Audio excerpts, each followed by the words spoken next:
Hai, Assalamualaikum warahmatullahi wabarakatuh. Ketemu lagi di channel saya Asnahwati.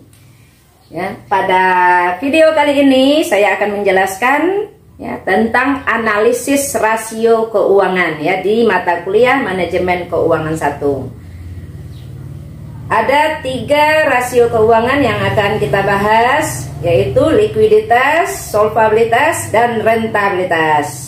Simak penjelasan berikut ini. Jangan lupa sebelumnya di subscribe dulu yang belum subscribe, kemudian di share jika ini terasa bermanfaat, tolong di share ke kawan-kawannya agar channel saya ini lebih berkembang dan saya bersemangat untuk membuat video berikutnya. Silakan simak.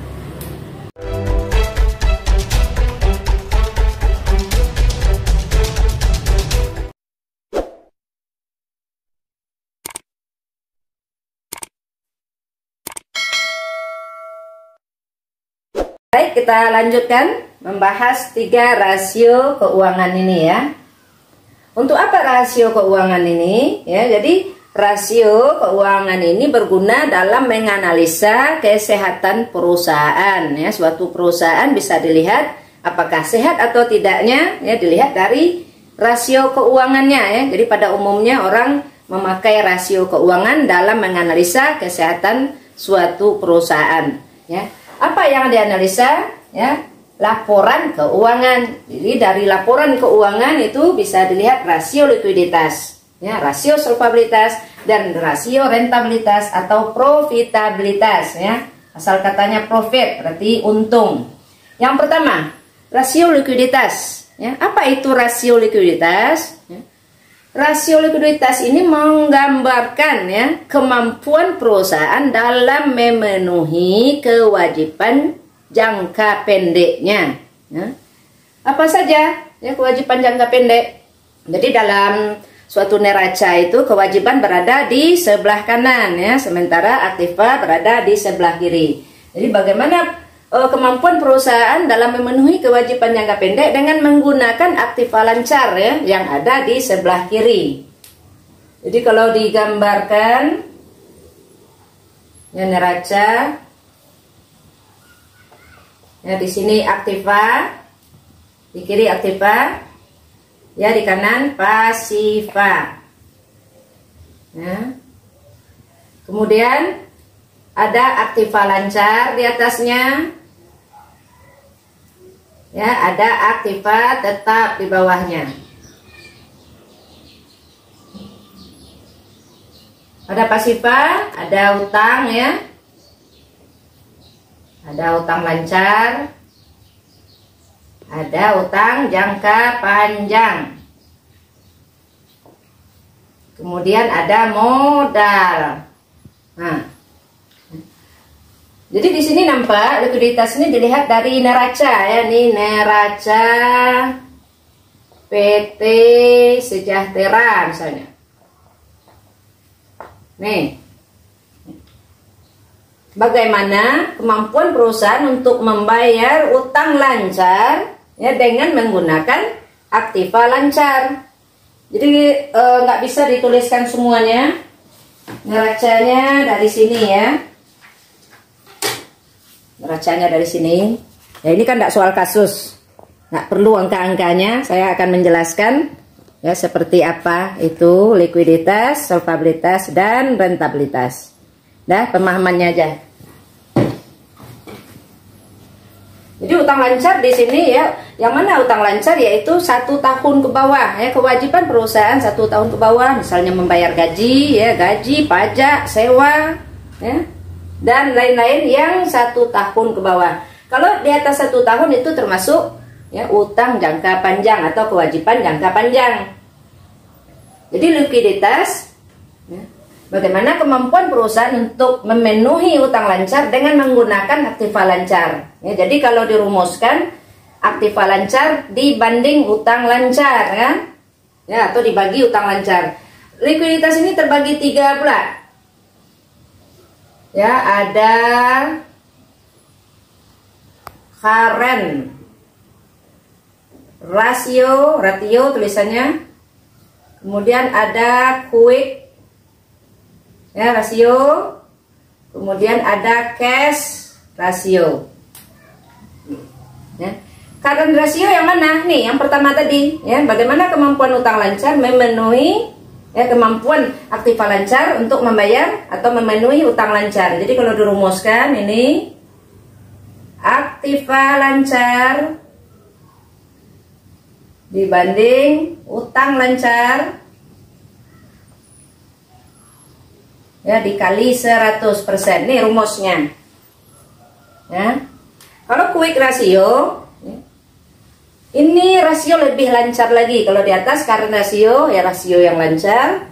Kalau quick ratio, ya rasio lebih lancar lagi. Kenapa dikatakan lebih? Ya, di sini kita akan mengeluarkan, ya, di aktiva lancarnya kita keluarkan persediaan. Ya, rumusnya untuk mencarinya aktiva lancar diserut nih. Aktiva lancar per utang lancar. Utang, ya, bukan hutang. Jadi menurut Kamus Bahasa Indonesia itu utang. Utang lancar. Aktiva lancarnya ini dikurang inventory, ya, atau bahasa Indonesianya aja dibuat biar mudah dipahami. Persediaan nih dikali 100%. Nah, sempit. Nah, itu quick ratio. Rasio yang ketiga ini yang paling lancar. Nah, ini rumusnya. Aktiva, ya.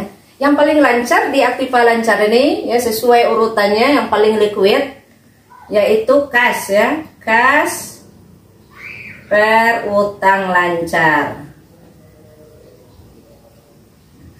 Kas di sini yang dimaksud adalah kas dan setara dengan kas, ya. Bisa juga dibuatkan sini tambah bank, ya,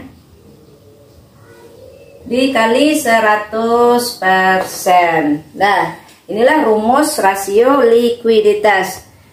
Jadi saudara harus memahami. Setelah memahami lalu dihafal, ya, rumus yang ketiga ini mudah. Yang pertama, semua utang lancar dibanding semua aktiva lancar dibanding utang lancar. Yang kedua, dikurangi aktiva lancar ini dengan persediaannya dikeluarkan. Kenapa persediaan dikeluarkan? Ya, karena persediaanlah yang ditaruh paling akhir, yang dianggap paling lambat untuk dicairkan, ya, untuk dijadikan uang. Jadi makanya dia dikatakan rasio lebih lancar. Rasio yang paling lancar, ya, piutang dikeluarkan, persediaan dikeluarkan, tinggal kasnya aja, ya, kas yang paling atas, ya, kas tambah bank, ya, untuk membayar utang lancar dikali 100%, ya. Kemudian yang mana yang dikatakan sehat? Berapa batasnya, ya? Untuk rata-rata norma industri, jadi dari beberapa industri kemudian dirata-ratakan. Jadi standarnya, ya, berapa standar current ratio? Yaitu 200%, ya. Quick ratio 150%. Untuk cash ratio, ya, ini tidak ada ketetapan, tak ada dirata-ratakan, itu tergantung, ya, perusahaannya, tergantung transaksinya seperti apa. Jadi tergantung perusahaan, ya, berapa cash ratio, persentasenya ditentukan, kebijakan perusahaan masing-masing. Untuk current ratio, jika kita cari, ya, apabila dia kecil dari 200% berarti dikatakan, ya, kalau kecil berarti dikatakan illiquid, ya, tidak liquid, ya, perusahaan tidak liquid. Lama kelamaan kalau tidak liquid, ya, bisa perusahaan itu dilikuidasi atau ditutup, ya. Jadi kemampuan perusahaan, ya, rasio likuiditas ini tadi udah saya jelaskan. Kemampuan perusahaan dalam membayar, ya, kewajiban jangka pendek. Kalau solvabilitas, oh ya, untuk solvabilitas belum lagi, ya. Nah, untuk likuiditas, ya, apabila dia tidak liquid, ya, lama kelamaan dia bisa dilikuidasi. Ya, ini 200%. Demikian juga untuk quick ratio, ya, kalau kecil dari 150% itu dikatakan tidak liquid. Ya, misalkan kalau tak usah kita misalkan dulu. Yuk, kita tak usah membahas soal dulu. Ini pemahamannya aja kalau kecil ya. Untuk selanjutnya kita lanjutkan ke rasio solvabilitas. Tadi sudah dibahas rasio likuiditas ya. Rasio solvabilitas. Apa itu rasio solvabilitas ya? Yaitu menunjukkan kemampuan perusahaan dalam memenuhi kewajiban ya, semua kewajibannya, baik jangka pendek maupun jangka panjang ya. Baik jangka pendek maupun jangka panjang. Ini semua utang. Ya.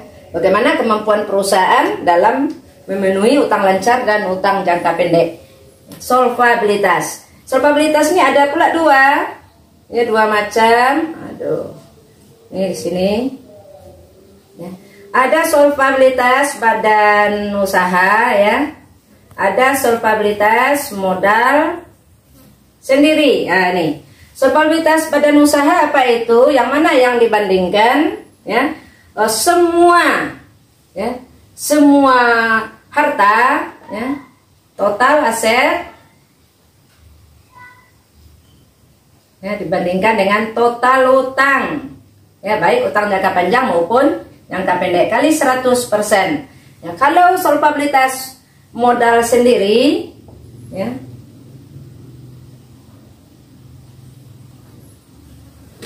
nih modal sendiri ya dibanding dengan total utang.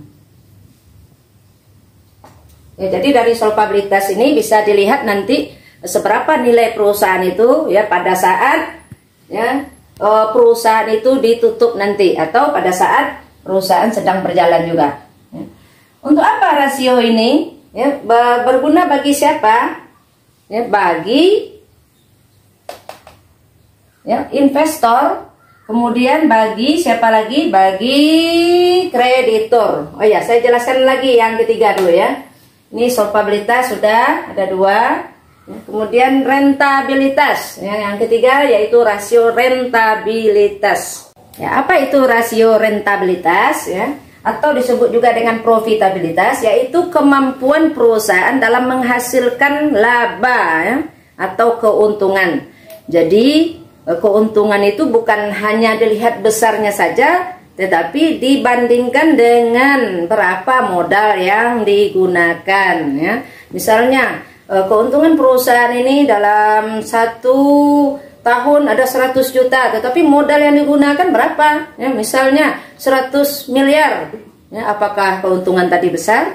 Ya, belum tentu. Jadi kita harus lihat ya seberapa besar persentasenya ya. Rentabilitas ini terbagi dua ya, ada rentabilitas, sebetulnya rumusnya banyak ya, profitabilitas ini rumusnya banyak. Pada manajemen keuangan 1 ini kita pelajari secara garis besarnya saja, dia terbagi dua rentabilitas. Sini panahnya, nah nih. Ada rentabilitas ekonomis, ada rentabilitas modal sendiri. Yang mana rentabilitas ekonomis atau disebut juga dengan ROE ya. ROE, return on equity. Jadi dilihat ini labanya yang mana? Ya, labanya di sini laba operasi ya. Laba operasi. Atau dalam kurung ini bisa juga ya EBIT ya, EBIT, earning before interest tax, dibandingkan dengan modal ya.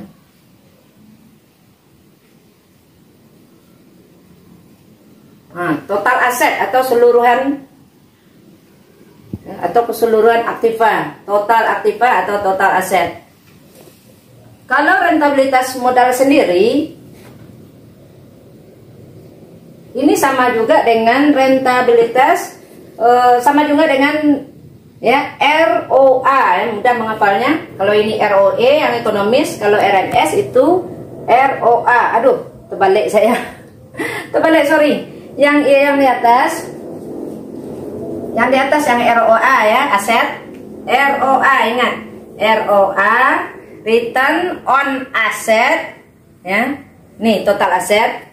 Kalau yang rentabilitas modal sendiri itu sama juga nantinya dengan ROE ya, return on equity ya, equity di modal sendiri ya, keseluruhan modal dikurang dengan utang ya, keseluruhan apa pasifa dikurang dengan utang sama dengan modal sendiri ya. Di sini yang dilihat yaitu laba bersih ya, EAT per modal sendiri atau equity. Nah, buatnya nih bahasa Indonesianya aja ya, modal sendiri, nah, atau ekuitas ya. Nih sama. EAT ini singkatan dari earning after tax ya. Kalau yang di atas earning before interest and tax ya, interest and tax. Before sebelum, jadi earning ini adalah laba atau keuntungan atau pendapatan sebelum membayar bunga dan pajak. Kalau yang kedua yaitu ya, keuntungan atau pendapatan setelah membayar ya pajak. Ya, maksudnya setelah membayar bunga dan pajak. Cuma di sini dibuatkan EAT ya, earning after tax.